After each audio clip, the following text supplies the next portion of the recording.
الله الرحمن الرحيم والصلاة والسلام على سيدنا محمد أشرف المرسلين وعلى آله وصحبه أجمعين.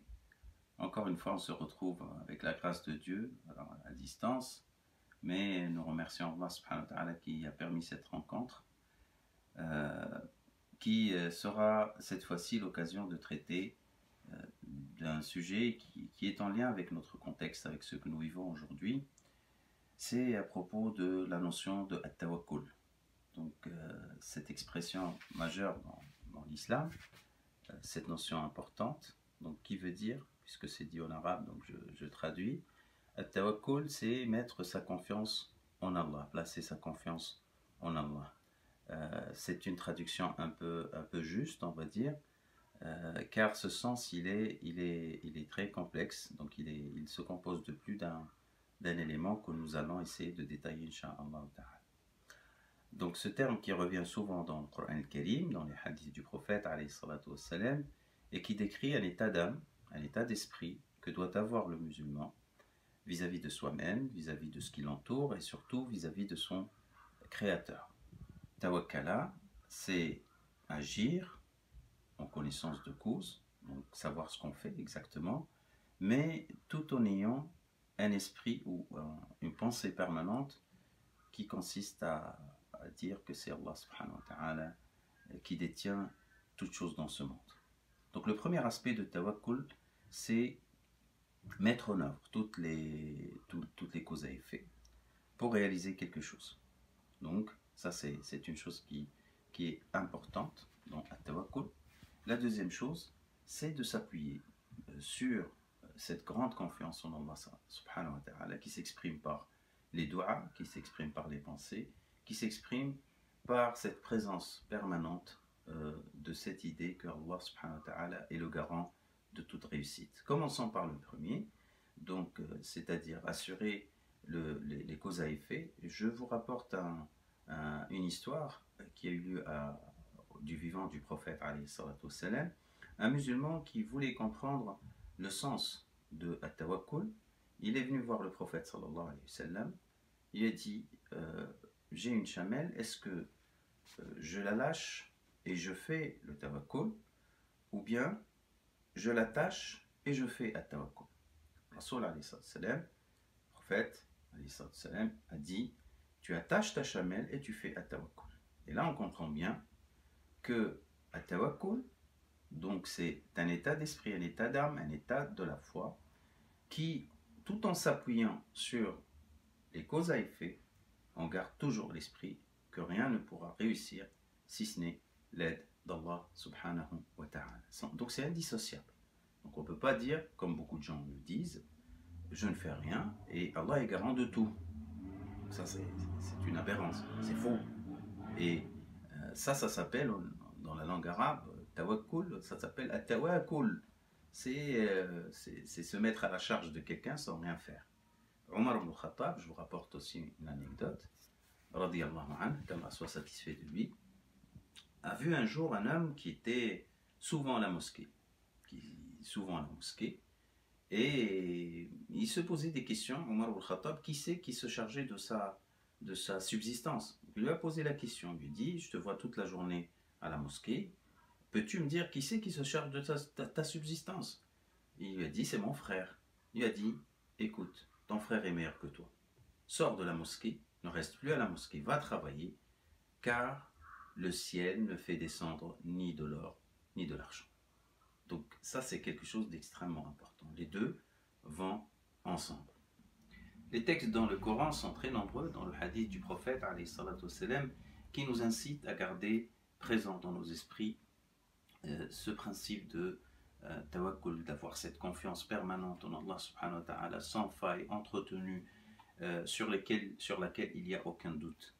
Allah subhanahu wa ta'ala dit wa 'ala Allahi falyatawakkalil mu'minun, et c'est sur Allah ou en Allah que les croyants doivent mettre leur confiance. Ça nous explique que des fois on oublie Allah subhanahu wa ta'ala, on pense que tout se passe selon les règles de cause à effet, même si on l'a bien expliqué, c'est extrêmement important, c'est voire décisif et indispensable de préparer les conditions de la réussite d'une action quelconque, d'un travail quelconque, d'une œuvre quelconque, d'un projet quelconque. mais il faut toujours avoir dans l'esprit que seul Allah est garant de la réussite, seul Allah subhanahu wa ta'ala qui a la puissance, la toute puissance pour nous aider à réaliser notre travail. Donc les vrais croyants gardent toujours cette présence d'esprit qui les rappelle, qui leur rappelle Allah subhanahu wa ta'ala. Et il est dit aussi وَمَنْ يَتَوَكَّلْ عَلَى اللَّهِ فَهُوَ حَسْبُهُ. Donc celui qui s'appuie sur Allah subhanahu wa ta'ala, il lui suffira. Allah suffit, Allah est garant de sa réussite. Donc concrètement, dans notre vie de tous les jours, on a des projets, on a des agissements, il y a même des choses que nous faisons tous les jours. Et c'est justement, c'est sur ce genre de choses qu'on oublie des fois le principe du tawakkul, vu que ça devient machinal et quotidien. Je rappelle que pour entretenir cet esprit de tawakkul, le prophète alayhi salatu wassalam, nous a recommandé une invocation, un dua. C'est le dua que nous faisons quand on sort de chez soi. Et ce dua, il dit Bismillah, au nom d'Allah, tawakkaltu ala Allah. Le mot-clé d'ouverture après Bismillah, c'est tawakkaltu ala Allah. Je mets ma confiance en Allah. Avec tous les projets que je porte dans ma tête, avec tout ce que je compte faire durant toute ma journée, le mot-clé, le maître mot, c'est la confiance en Allah Azza wa Jal. Tawakkaltu ala Allah, la hawla wa la quwwata illa billah. On ne peut rien faire, il n'y a aucune puissance, aucune efficacité, si ce n'est avec l'aide d'Allah subhanahu wa ta'ala. Ceci étant, après avoir bien planifié, bien préparé le déroulement des choses dans nos esprits et comme on prévoit de le faire. Donc, on prépare les causes à effet comme si ces causes à effet étaient tout. Et on compte sur Allah subhanahu wa ta'ala comme si les causes à effet ne sont rien. D'accord? Donc, quand on passe, c'est mélangé en fait dans nos têtes, ça se sépare pas, ça se dissocie pas. Alors, je prends un exemple qui nous parle, c'est l'émigration du prophète alayhi salatu wassalam. Donc, quand il a décidé de partir de la Mecque, vous connaissez certainement l'histoire, donc après une longue période de souffrance, de lutte, de persécution qu'il a subie de son peuple, donc Allah lui a demandé de partir. Donc ce qui va nous intéresser, c'est le déroulement de ce voyage qui était sous haute surveillance, donc qui était sous une menace imminente de la part de ses détracteurs, de ses ennemis, donc qui voulaient l'abattre, alayhi salatu wassalam. L'histoire rapporte que Rasulullah sallallahu alayhi wa sallam a tout organisé. Il a gardé par exemple la discrétion. Il a informé personne de ce voyage qui devrait se dérouler effectivement dans la discrétion et dans le secret pour qu'il soit préservé. Rasul alayhi sallam, il a préparé avec son compagnon Abu Bakr leur monture. Ils ont même fait le plan du voyage et ils ont prévu des arrêts pour se protéger et se réfugier. Encore, ils ont commandé les services d'un guide de désert spécialisé, pas n'importe lequel, un homme qui était connu comme étant l'homme le connaisseur le plus informé sur le désert. Donc Rasul alayhi sallam, il a tout préparé, sallallahu alayhi wa sallam. Mais en cours de route, pareil, il a pris toutes les précautions. Maintenant, dans cette histoire de l'Hijra, après avoir pris toutes les précautions, tout travail humain a des failles. Tout travail humain représente des imperfections. Et vous savez, les gens de Quraysh, ils se sont mis la veille du départ du prophète alayhi salatu wassalam, autour de sa maison pour le tuer. Et l'histoire nous rapporte que Rasoul alayhi salatu n'avait pas d'autre solution que de sortir de la porte. Et c'est là que lorsqu'il voulait sortir, il a lu le verset de Surat Yasin وَجَعَلْنَا مِنْ بَيْنِ أَيْدِيهِمْ سَدًّا وَمِنْ خَلْفِهِمْ سَدًّا فَأَغْشَيْنَاهُمْ فَهُمْ لَا يُبْصِرُونَ. Donc on a mis devant leur regard un obstacle et derrière eux un obstacle, ils ont perdu la capacité de voir. Et Rasulullah sallallahu alayhi wa sallam est sorti. Il y a plein de choses qui se passent dans notre vie de cet ordre-là et vis-à-vis desquelles on n'est pas attentif. Quand on est dans le tawakkul, Allah nous apporte son soutien, qu'on s'aperçoive ou qu'on ne s'aperçoit pas. D'accord? Et puis, par la suite, vous connaissez l'histoire. Dans la grotte, Il a été suivi jusqu'au pied de la grotte. Et pourtant, Allah subhanahu wa ta'ala aussi, encore une fois, il l'a protégé. إِذْ يَقُولُ لِصَاحِبِهِ لَا تَحْزَنْ إِنَّ اللَّهَ مَعَنَا. Donc il avait cette grande certitude en Allah subhanahu wa ta'ala qu'il allait le protéger, lui et son compagnon Abu Bakr. Donc il était en train de le rassurer. Voilà, Rasulullah sallallahu alayhi wa sallam a agi selon les capacités d'un être humain normal. Il nous a donné l'exemple de comment se passent les choses dans notre vie. Seulement, il faut que nous soyons un peu attentifs. Le fruit de tawakkul. On est obligé d'être succinct, c'est un sujet très large. Mais essayons de traiter, on va essayer de continuer à le traiter de manière, Inch'Allah, succincte, mais j'espère claire, et qu'Allah nous donne d'autres occasions pour détailler. Donc, le fruit de tawakkul, le fruit de cette forte confiance en Allah subhanahu wa ta'ala, Allah guide nos cœurs. Allah subhanahu wa ta'ala nous montre les bonnes décisions. D'accord? C'est pour ça beaucoup d'entre nous, et on a raison, font recours ou utilisent la prière de la consultation. Donc cette prière qu'a recommandée Rasulullah sallallahu alayhi wa sallam, et par le biais de laquelle on demande à Allah subhanahu wa ta'ala de guider nos choix, de nous montrer lesquels des choix qu'il faut prendre, parce qu'on est limité en termes de science, on est limité en termes de capacité. D'ailleurs on dit dans cette prière « Innaka ta'lam wa la a'lam wa innaka taqdir wa la aqdir ». D'accord? Donc c'est toi qui sais, moi je ne sais pas autant que toi, et tu es capable, omnipotent, alors que je manque de capacité. Donc Allah il te guide, subhanahu wa ta'ala. Allah subhanahu wa ta'ala, il te facilite l'accès au meilleur de ce que tu as programmé. Donc Allah subhanahu wa ta'ala, il nous empêche d'aller vers le mauvais chemin. Il nous facilite le bon chemin. D'accord? Allah yuassiru lana tariq al-khayr. Allah nous facilite le chemin du bien. Il repousse le mal. Yadfa'u 'anna al-bala. Allah subhanahu wa ta'ala, il repousse le mal parce que vous savez, on est dans un monde plein d'inconnus. D'accord? Ce qui se passe de nos jours est une démonstration à grande échelle. En vérité, on se sent démunis, attaqués de tous bords. On ne sait pas d'où ça vient. Et en vérité, c'est tout le temps comme ça.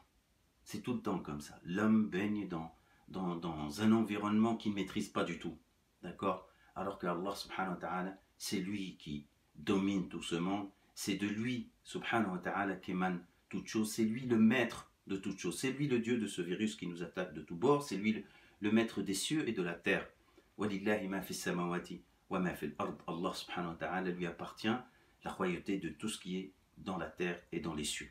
Donc, avec cette conscience, on sait qu'il a la main mise. Allah subhanahu wa ta'ala détient toute chose. Et c'est lui qui est capable de changer le cours des événements. Donc, yadfa'u 'anna al-bala. C'est pour ça on dit, quand on est en situation de difficulté, hasbunallah wa ni'mal wakil. Allah nous suffit. Hasbunallah est garant de notre bien. Wa ni'mal wakil, il est le meilleur de ceux qui prennent en charge.